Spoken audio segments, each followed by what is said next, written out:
The whole idea of this video started when LG sent this 65-inch Super UHD TV. The sponsorship only had me doing a review of it, but I was like, I want to do more. I want to build a gaming setup around it. So the plan was to build a console gaming, the current gen Xbox One, and possibly the PS4 Neo, if that's actually a thing, just a gaming setup, and build it around this TV. And then the HTC Vive came, and the idea turned into, on this half of this room, it's going to be a 4K console gaming setup, and on the other half is going to be a dedicated area for the HTC Vive and virtual reality. So it's turned into a pretty big project, but I'm really excited. Let's do this. Check out dealhunter.tech for the best tech deals updated daily by yours truly. I make sure each product has good reviews, and I check the price history to make sure it really is a good deal, link down below. And for those of you that use Twitter, I also tweet each new deal with the account @dealhuntertech. There's going to be two parts to this series. This is the first part where it's just going to focus on putting the TV and getting it set up with the speakers, moving the furniture, and putting the LEDs on and all that kind of stuff. And the next part is going to come later this week, and it will be setting up the whole virtual reality area, so stay tuned for that. It's going to be awesome.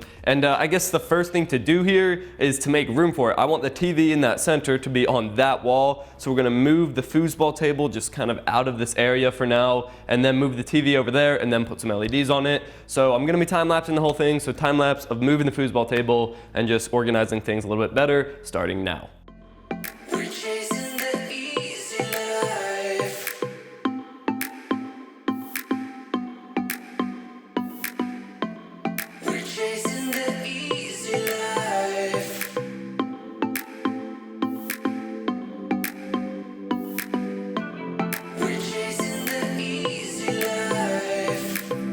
So we moved the foosball table, moved the carpet, cleaned it up a little bit. It's looking good. There is an outlet right there, so I won't need like an extension cord from over there or anything. And the next step, before it's put into place, is I have two sets of LEDs right here. These are both like the LED strip that I reviewed in a video that you can click on screen and see right now. They cost like 22 bucks. They're a really long strip. They're full RGB. There's a bunch of effects you can do with them. Great product for the price. Not a sponsor, just a fantastic product for the price. These are, I've probably bought like 6 or 7 at this point. So one of them is gonna go on the unit itself. So the unit has some backlighting, and then another one is gonna go on the back of the TV. So the backlighting is kind of just coming from everywhere behind the whole media setup. And I think that's gonna look really cool. So I'm just gonna attach both of those, and then we'll move on from there.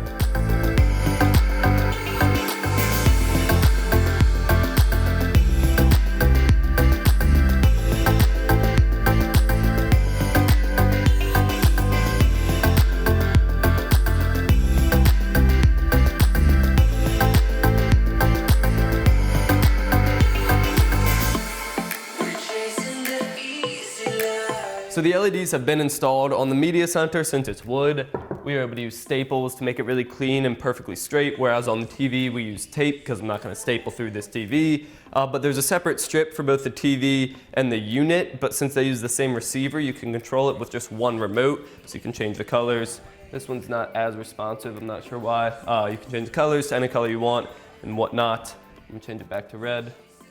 And they're both red. So now we're gonna put this back over on the wall where it's going to be. And we're gonna unbox the speakers and set those up and then see how they sound. All right, so in front of me we have the speakers that are gonna go into this setup. And it's a funny story how these actually came to be. So Kanto is the company of these speakers, and they originally emailed me saying, do you wanna review our speakers? And I've actually been using the Kanto S2, which are speaker stands, on my desk for probably about a year now. So I was very familiar with the brand, and I was like, I'm not right now going to be reviewing any speakers, but I am going to be building this setup. So if you want to hook it up and get some exposure, then go ahead and send some over. And they did. We have the Kanto YU5 bookshelf speakers, or powered bookshelf speakers, that are going to go on either side. And then we also have the Kanto Yuri subwoofer that will go, I don't really know, probably on one of the sides. And they are also able to play music, so it will be a very nice audio setup, because audio is really half the battle when it comes to media experience and production.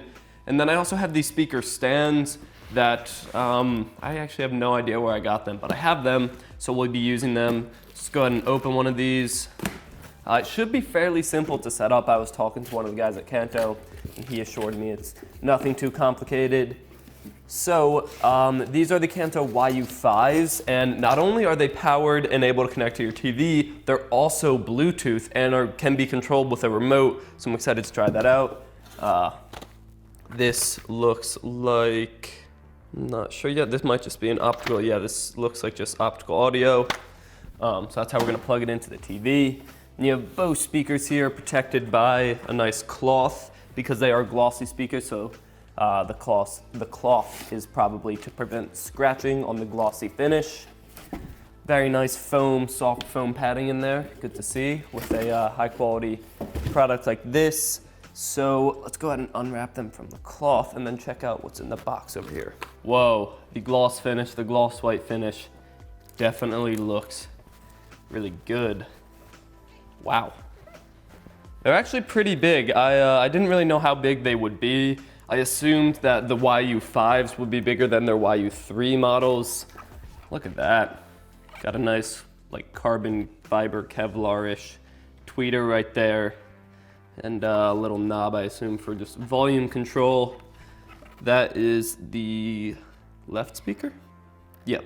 Not sure. All right, so taking out the other speaker, again, same story. Really nice, bright gloss white. Looks really good. And right channel in, right channel out. So I'm thinking this is left and this is right. That would be on the wrong side. This is left and this is right. And these are 40-watt speakers, which is gonna mean they can output a lot of power. I'm excited to see how loud they get without distorting or anything. So here are the two speakers that will be going on the speaker stands, and let's see what comes in the box. So you get the remote, and I'll take this out real quick. So this is a custom remote that Kanto makes, and it does a couple of cool things. It can control the Bluetooth. If you have Bluetooth like with your phone connected to the speakers, this can control like play, pause, skip, which is very nice. And it also can control bass and treble, so if you want to modify the bass and treble depending if you're listening to music or you're watching TV, you can do that right through this remote, which I find very useful because I know when I'm listening to music, I want more bass and a little bit more treble to enhance the experience and be a little bit more immersed. But with TV or movies, the sound profile is kind of produced what they want it to sound like, so further messing with it isn't always the best idea. So we have little foam isolation pads, it looks like. I don't need these because I have those little foam pads on the speaker stands that you'll see in a second. We have what looks to be a power cable because they are powered. We have just an aux cable, which is nice to include. I like aux cables. And then we have the speaker wire, which will actually connect these two to each other. Everything is included. You don't need to put anything together yourself. Obviously, well, you need to wire it up, but you don't need to buy any cables third party. So I'm gonna go ahead and push these aside. Now let's get into the Yuri. And actually, I'm not entirely sure if, I don't think this is included normally in the package, but I asked him if I needed anything to set these up, and he said you need an optical cable, and I believe that's what this is. So he was really just hooking it up and making sure that I got everything set up. Very nice people over at Kanto. So then over into the subwoofer. I've already cut that. It's not a very similar box to that one. This one is just the subwoofer inside of the cardboard box. And again, nice soft padding, very large. Got your user manuals and stuff. I'm gonna try not to look at any user manuals and set it up myself. These are some spiked feet that you can install into the bottom of the subwoofer to lay on a carpet so it raises it up off the carpet. But since I don't have a carpet over there, I won't be needing these.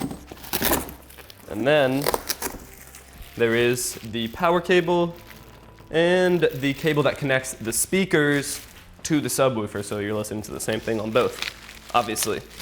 So then let's unwrap the sub.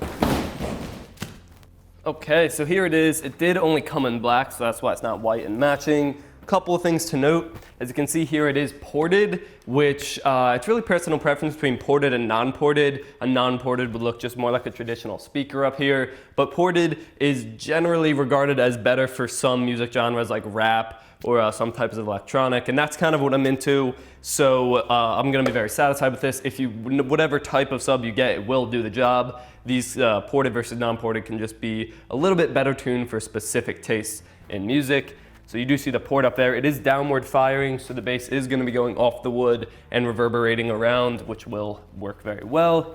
And then the last thing I wanna mention over here is the back. Over here you have physical controls on the back of the sub, which is a volume and looks like a crossover, which I assume is something like a low pass filter or somewhat. I'll have to explore that more, but you do have on the back just physical volume, then of course the power port, and somewhere here is, right here is the cable going in from the speakers. So let's set everything up. Actually, the last thing I didn't mention on this subwoofer is it costs generally around $240, and the speakers cost generally around $350. Of course, it depends if they're on sale or if they're not, but that's about the price, $350 and $240. And they have different models for less expensive prices and more expensive prices, depending on your individual needs.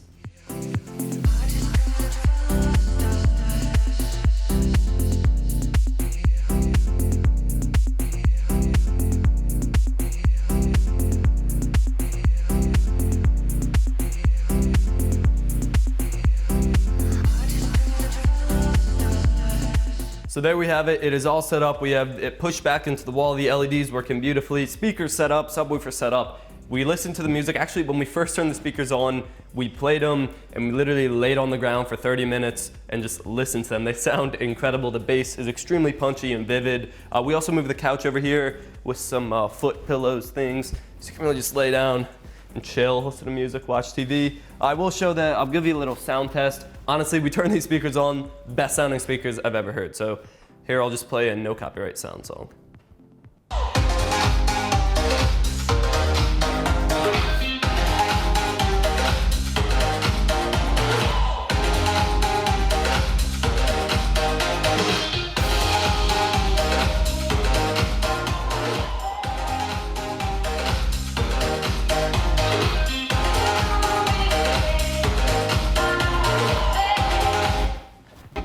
So those are speakers. They sound absolutely incredible. With the remote, similar to a TV, you have an input list up here, so you can have it be through aux, optical audio, or Bluetooth. Again, you have bass and treble controllers, and those are just for the two bookshelf speakers. Like the bass on this remote is separate from the bass on the subwoofer.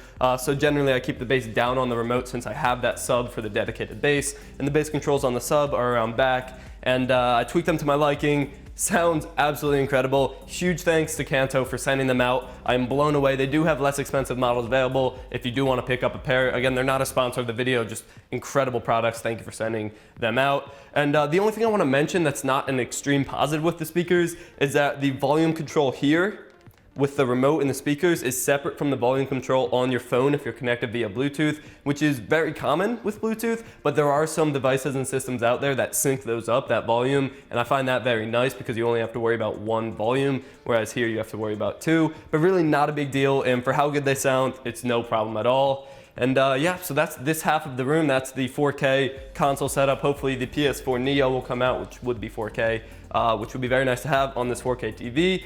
Tune in about a week. I'll be releasing a video in the other half of this room, setting out a complete dedicated virtual reality area for the HTC Vive. That's gonna be very cool. And then this room is just gonna be the ultimate next-gen 4K gaming room. Long title. Anyway, thanks for watching, subscribe to see more content, and as always, stay classy.